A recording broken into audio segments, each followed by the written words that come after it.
बुहारी ओ बुहारी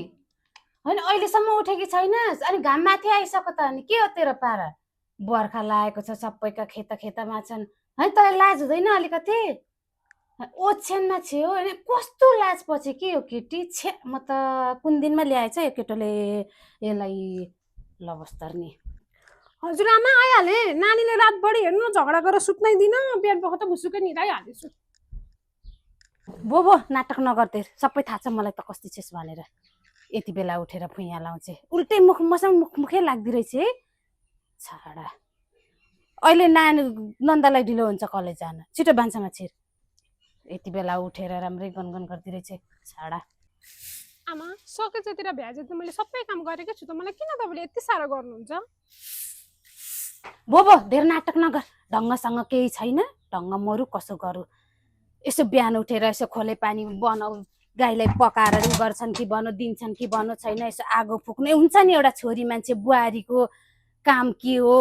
मैले कहाँबाट काम गर्नुपर्ने भने एउटा तरिका थाहा हुँदैन के सिकाएर पठाएका छन् आग बजेसम्म चाकामा बतास लागुन्जेल सुतेका छन् त्यही सिकाएका होला नि त माइतीले त्यसका त माइती पनि खोइ के खालका हुन्छन्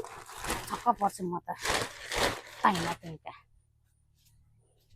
गल्ती भयो सम्झाइदिनुहोस् यसरी मन दुख्ने गरेर नभन्नुहोस् न आमा सबै कुरा सिक्दैछु त अलि समय लाग्छ नि आमा आज मलाई दिएको दुःखले भोलि आफ्नो छोरीलाई पनि नपरोस् भनेर सोच्नुहोस् आमा तपाईँको ठुला गरेर कुरा गरेर केही पनि हुनेवाला छैन लाग धेरै शासन नलगा मलाई मैले गरिदिएको छु र खाना पाकेछस् मेरै घरमा आएर मलाई नै मुख चलाउँछस् फुतुने सबैका बुहारीहरू खेतामा छन् लाज मरौ अहिले उठेर मसँग बाँचेर बस्छे हौ काम धन्दा के कसो गर्नुपर्ने हो खेतमा कहाँ के गर्नुपर्ने हो थाहा छैन आमा भोलि आफ्नो छोरीलाई यस्तै पऱ्यो तपाईँले सहन सक्नुहुन्छ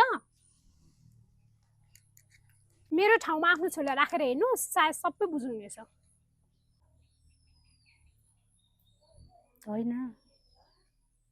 मैले नै अलिक धेरै नै भनेकै क्या हो अरू बेला त उठेर गरेकै हो उठ्न पनि छिटै उठ्थे बेला बेलामा नानी पनि झगडै गर्छे अलिक धेरै नै बोले होला हौ मैले नै जवाफ पनि धेरै फर्काउँदैन थिएँ आफैले धेरै कोट्याएर चलाएपछि त अब बोल्न कर्जलाई पनि लागिहाल्छ यस्तो धेरै पनि बोल्दिनँ थिएँ पहिला त मैले नै धेरै उ गरिसकेँ जस्तो लाग्छ यसलाई त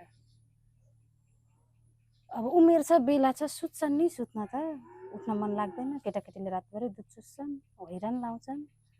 हामीलाई नै उठ्न मन लाग्दैन थियो अहिले कराएर पनि के गर्नु काम पनि खासै केही छैन अब उठेर पनि उनीहरूको काम उनीहरूले नै गरेका छन् कसैले आएर गरिदिएका पनि छैनन् छन त कराएर पनि के गर्नु बित्थामा उनीहरूको मन मात्रै दुख्छ ओए यहाँ सुन त त्यो मैले सब्जी केलाएर राखिदिएको छु त्यो भिन्डी र आलु त्यही पकाउनु है अहिले